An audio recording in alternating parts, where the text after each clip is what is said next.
मुझे अक्सर सोसाइटी में लोग मिलते हैं कि डॉक्टर साहब हम तो चर्स पीते हैं और हमने चर्स को कंट्रोल में रखा हुआ है, लेकिन दरअसल एज ए साइकियाट्रिस्ट मुझे पता है कि चर्स कैनबिस उनकी ज़िंदगी को कंट्रोल कर रही है। आज मैं आपको एक ऐसे नशे के बारे में बताऊंगा जिसको लोग मलंगी नशा भी कहते हैं, फितरत का सुकून भी कहते हैं, हार्मलेस चिल भी कहते हैं, बल्कि कुछ लोग तो ये भी कहते हैं कि ये तो नेचर का सुकून है। लेकिन जो लॉन्ग टर्म चर्स के यूजर्स हैं उनके दिमाग का MRI होता है तो पता चलता है कि ये सुकून नहीं, इसने आपके दिमाग के स्ट्रक्चर को मुकम्मल तौर पे बर्बाद कर दिया है। अगर आपको लगता है कि चर्स कैनबिस सिर्फ रिलैक्स करने वाला नशा है तो मेरी ये वाली वीडियो आज आपको झटका देने वाली है। दोस्तों, आपने अक्सर सुना होगा कि कैनबिस, इसको THC या चर्स जो लोग इस्तेमाल करते हैं कि ये तो बड़ा पुरसुकून नशा है, रिलैक्स करता है और इसकी तो दवाइयाँ भी बन चुकी हैं, मेडिकेशंस भी हैं, इसके ऑयल भी हैं और इसकी ब्राउनीज भी हैं और ये हमें बहुत स्ट्रेस से रिलीफ देता है।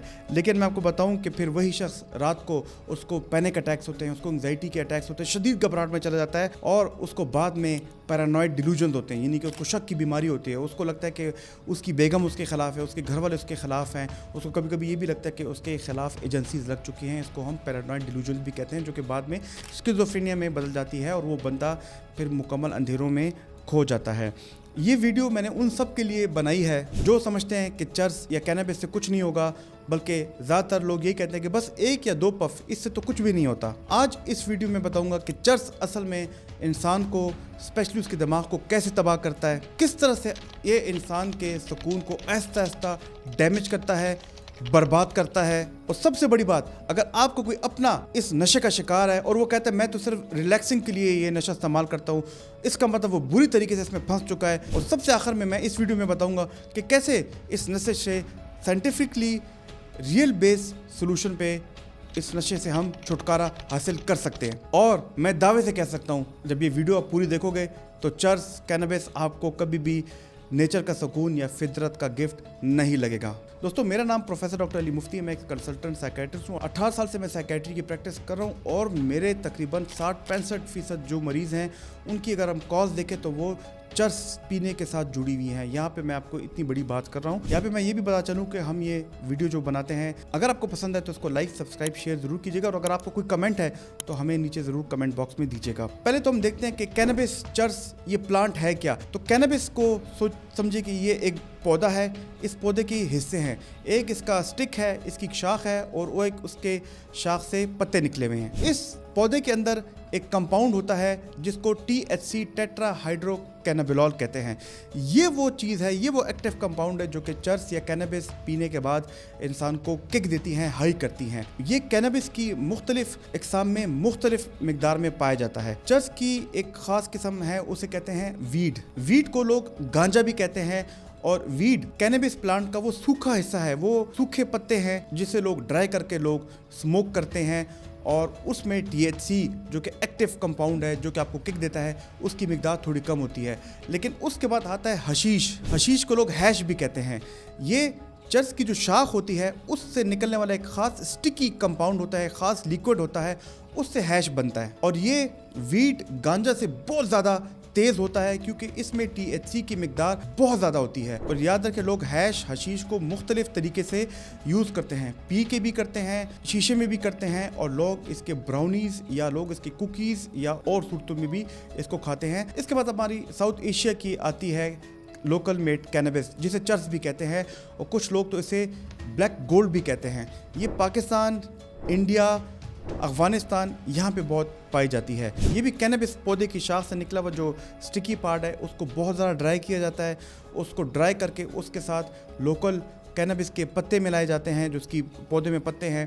फिर उसको बार बार ड्राई किया जाता है, उसको बहुत ज़्यादा सुखाया जाता है और बाद में इसको तंबाकू के साथ मिक्स करके इसको सिगरेट में पिया जाता है या तंबाकू के साथ ना मिक्स करके भी इसको कुछ लोग रिजला पेपर में पीते हैं ताकि उनको ज़्यादा मज़ा आए। और इसमें भी THC की जो मिकदार है वो हशीश से तो कम है लेकिन वीड से बहुत ज़्यादा है। तो यहाँ पे मैं बताऊँ कि अगर मैं इनकी डिवीज़न करूँ तो सबसे ज़्यादा THC जो है वो हशीश में होती है, हैश, उसके बाद चर्स में होती है और उसके बाद वीड या गांजा में होती है। लेकिन अब तो मुश्किलात यहाँ पे भी आ गई हैं कि वीड के वेव्स भी आ गए हैं। लोग वेव के जरिए भी वीड को इनहेल कर रहे होते हैं और लोगों को पता भी नहीं होता और इसकी कोई बू भी नहीं होती। अब देखते हैं कि कैसे कैनबिस, कैसे चर्स हमारे मेंटल हेल्थ को ख़राब करती है। आप जब भी चर्स पीते हैं, कैनबिस इनहेल करते हैं तो ये हमारे दिमाग के अंदर जाके हमारे 2 न्यूरो ट्रांसमीटर्स हैं जिन्हें हम डोपामिन कहते हैं और सेरोटोनिन कहते हैं, इनकी रेगुलेशन को ख़राब करते हैं, इनको तबाह बर्बाद करती हैं। शुरू में तो आपको बड़ा मज़ा आता है, आपको लगता है कि जैसे रिलैक्सेशन हो रही है,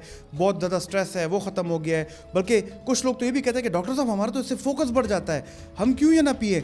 लेकिन याद रखिए ये आपको डोपामिन की शॉर्ट टर्म किक्स दे रहा है। वो डोपामिन जो कि आपको एक्सरसाइज करके मिलना चाहिए, वो डोपामिन जो कि आपके कुरान की तिलावत और नमाज पढ़ के मिलनी चाहिए और किसी अच्छे रिजल्ट के बाद आपको मिलना चाहिए, वो आपको चर्च के सिगरेट से इतनी डोपामिन मिल रही है कि वो डोपामिन आपके दिमाग में एग्जॉस्ट हो जाता है। फिर वो जितना भी आप चर्च की सिगरेट पिएं, फिर वो डोपामिन भी नहीं निकलता, फिर वो सेरोटोनिन भी नहीं निकलता, फिर आप चले जाते हैं सीवियर डिप्रेशन में। आपको बहुत डिप्रेशन होती है, आप कमरे में अकेले रहते हैं, लेकिन डिप्रेशन से ज़्यादा लोगों को घबराहट होती है, बल्कि शदीद घबराहट होती है, पैनिक अटैक चले जाते हैं। इसके साथ साथ ये भी देखा गया है कि वो लोग जो कि उसके बावजूद चर्च ज़्यादा पीते हैं, उनको शक की बीमारी होती है जिसको हम पैरानॉइड डिल्यूजन कहते हैं। ऐसा शक कि उनको लगता है कि जैसे घर वाले हमारे खिलाफ है, हमारी बीवी हमारे खिलाफ है, लेकिन इससे बढ़ के ये फिर भी उसने चर्च पीना ना छोड़ा तो उसको होती है ए मोटिवेशनल सिंड्रोम।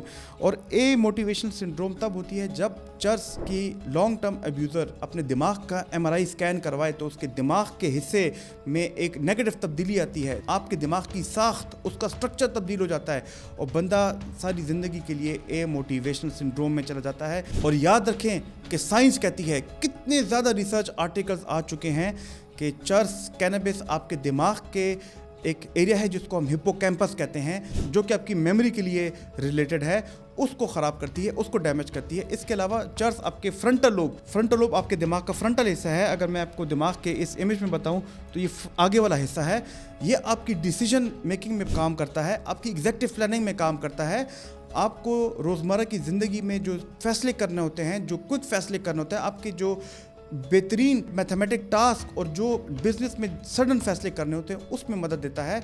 और फ्रंटल लोब और हिप्पोकैम्पस मिल के काम करते हैं, तो फ्रंटल लोब को भी डैमेज करता है, इसकी ब्लड सप्लाई को भी डैमेज करता है, इसकी स्ट्रक्चर को भी ख़राब करता है, हिप्पोकैम्पस को भी डैमेज करता है। तो दोस्तों जब आपका मेमोरी भी ख़राब हो गई, जब आपकी डिसीजन मेकिंग भी ख़राब हो गई और तब भी आप चर्च नहीं छोड़े, तो मैं आपको बताता हूँ कि अब चर्च हैबिट बन गई है, तो इसका आपकी फैमिली पे इसका दीगर क्या असरात होते हैं और कब इसको हम कहते हैं कि आप चर्च के एडिक्ट हो गए, आप इसके डिपेंडेंट हो गए हैं। चर्च सिर्फ न्यूरोकेमिकल डिपेंडेंस नहीं करता, ये इमोशनल डिपेंडेंस भी करता है। अगर आपको इन आने वाले 6 अलामात में से 3 अलामात पिछले 1 से 1.5 महीने में हैं, तो इसका मतलब आपको चर्च की कैनबिस की डिपेंडेंस हो चुकी है। पहले नंबर पे आपको चर्च का रोज़ाना इस्तेमाल करना पड़ता है, अगर आप एक दिन भी इस्तेमाल ना कर पाए तो आपको नींद नहीं आती। दूसरे नंबर पे आपने चर्च को कट डाउन करने की कोशिश की है, छोड़ने की कोशिश की है, लेकिन आप बार बार फेल हुए, आपका रिलैप्स हुआ है। तीसरे नंबर पे आपकी रिलेशनशिप्स चर्च की वजह से ख़राब हुए हैं, आपकी तालीम चर्च की वजह से ख़राब हो रही है, और सबसे बढ़ के ये कि आपका बिजनेस, आपका ऑफिस, आपके माँ बाप के साथ रिश्ते, वो सब चर्च की वजह से ख़राब हो गए हैं। इसको पहचानें, क्योंकि कुछ लोग डिनाइल में होते हैं, उसको पहचानते नहीं हैं। ज़्यादा वक्त आपका जो है नशा चर्च के लिए ढूंढ रहा होता है कि मैं चर्च कब हासिल करूँ, चर्च के लिए पैसे कहाँ से लाऊं, और चर्च में कब हासिल करूं, और चर्च में किधर पीऊं। और जब आपने चर्च छोड़ी तो आपको उसके विड्रॉल सिम्टम्स आए, यानी कि आपको बेचैनी आई, आपको नींद ना आई, और उसके ज़्यादा आपको गुस्सा आया, तो इसका मतलब कि आपको चर्च के विड्रॉल सिम्टम्स हैं। सबसे आखिर में टॉलरेंस, यानी कि पहले आपको आधे सिगरेट से मज़ा आता था, फिर आपको 1 सिगरेट से आपको तलब नहीं होती थी, अब आप दिन में 4, 6, 8 सिगरेट पी रहे हैं, फिर भी आपकी तलब नहीं कम हो रही, तो इसका मतलब कि आप चर्च के आदी हैं। इसमें से अगर आपको 3 या उससे ज़्यादा अलामात हैं पिछले 1-1.5 महीने से हैं, इसका मतलब कि आप चर्च के आदी हो चुके हैं और आपको हेल्प की ज़रूरत है। तो अब मैं आपको बताऊंगा कि कैसे इस नशे से छुटकारा हासिल किया जाए, कैसे इसको बंद की जाए, और कैसे इसको हमेशा के लिए नुकसान से अपने आप को खात्मा की तरफ ले जाया जाए। याद रखिए दोस्तों, चर्च छोड़ना हो सकता है थोड़ा मुश्किल हो, लेकिन नामुमकिन नहीं है, क्योंकि आपकी ज़िंदगी, आपके रिश्ते, आपकी सारा बिजनेस इस पर डिपेंड करता है। चर्च छोड़ने के लिए सबसे पहले ज़रूरी है कि आपके अंदर मोटिवेशन होनी चाहिए मरीज़ में, कि हाँ मैं एडिक्ट हूँ, मैं चर्च ले रहा हूँ और मेरे अंदर ये मसले मसाइल सारे मौजूद हैं। तो सबसे पहले मरीज़ की मोटिवेशन हो, फिर उसके बाद हम चर्च छोड़ने के लिए कोशिश करते हैं कि हम घर के लिए इलाज दें, कि घर के इलाज दें, और उसके लिए बाद मरीज़ जो है चर्च छोड़ने में हमारे साथ हेल्प करे, चर्च छोड़ने में हमारे साथ ताउन करे, पेरेंट्स के साथ, फैमिली के साथ और अपनी वाइफ के साथ, और हम दवाइयों के ज़रिए कोशिश करते हैं। लेकिन फिर भी अगर वो चर्च ना छोड़ पाए तो उसके बाद उसकी डिटॉक्सिफिकेशन होती है, और THC की डिटॉक्सिफिकेशन होती है, वो एक सुपरवाइज्ड रिहैब सेंटर में होती है। याद रखिए कि आम रिहैब सेंटर नहीं होता जहाँ पे बस सिर्फ मरीज़ों को दाखिल कर दिया जाता है, उनका सर गंजा कर दिया जाता है, उनको सिर्फ खाने दिए जाते हैं। जाते हैं, या फिर सुपरवाइज रिहैब सेंटर साइकेट्रिस्ट की ज़ेर निगरानी। जब भी आप रिहैब सेंटर्स के इंतखाब करें तो खुदा के लिए उसको सर्च किया करें, इधर उधर के रिहैब सेंटर्स में मत डाला करें। उसके साथ साथ इन्हीं रिहैब सेंटर्स में हम आपकी साइकोथेरेपी करते हैं, CBT करते हैं कि आपने चर्स क्यों शुरू की थी और अभी क्यों ले रहे हैं, तो हम आपकी सोच बदलने की कोशिश करते हैं। इसके अलावा मोटिवेशनल इन्हांसमेंट थेरेपी करते हैं, क्योंकि आपको इमोटिवेशनल सिंड्रोम हो गई है, तो हम आपको मोटिवेट करते हैं कि आप अपने कारोबार, बिजनेस और बच्चों की तरफ वापस मोटिवेशन की तरफ जाएं। फैमिली थेरेपी करते हैं कि आपको फैमिली थेरेपी मिले, सपोर्ट मिले, क्योंकि फैमिली थेरेपी होना ज़रूरी। और रिलैप्स प्रिवेंशन बहुत होता है, क्योंकि वापस घर जाके रिलैप्स प्रिवेंशन करना, वापस जाके चर्च शुरू करना, ये बहुत गलत बात है। ये बहुत लोगों में देखा कि तो हम ऐसे ट्रिगर्स आइडेंटिफाई करते हैं कि ताकि आपकी कमज़ोरी आपकी स्ट्रेंथ बन जाए, आपकी मजबूती बन जाए और आप वापस चर्च ना शुरू करें। और सबसे बढ़ के कि आप जब घर जाएंगे, आपके इर्द गिर्द वही इन्वायरमेंट है, अगर आपके वही दोस्त हैं जो कि चर्च को नशा ही नहीं समझते, इसको फितरत का गिफ्ट समझते हैं, तो हम कोशिश करते हैं कि उस तरीके पे भी काम करें। चर्च कैनबिस छोड़ने का सबसे बेहतरीन तरीका यही है कि सही इलाज लेना, सही सपोर्ट लेना और ख़ुद पर यकीन लेना। दोस्तों, आपको आज की वीडियो कैसी लगी? हमने इसी तरह की एक वीडियो बनाई है जिसमें हमने नींद की गोलियों को नशावर अद्वियात के तौर पे बताया है। अगर ये वाली वीडियो पसंद आई है तो ये वाली वीडियो भी ज़रूर देखना, आपको अच्छी लगेगी।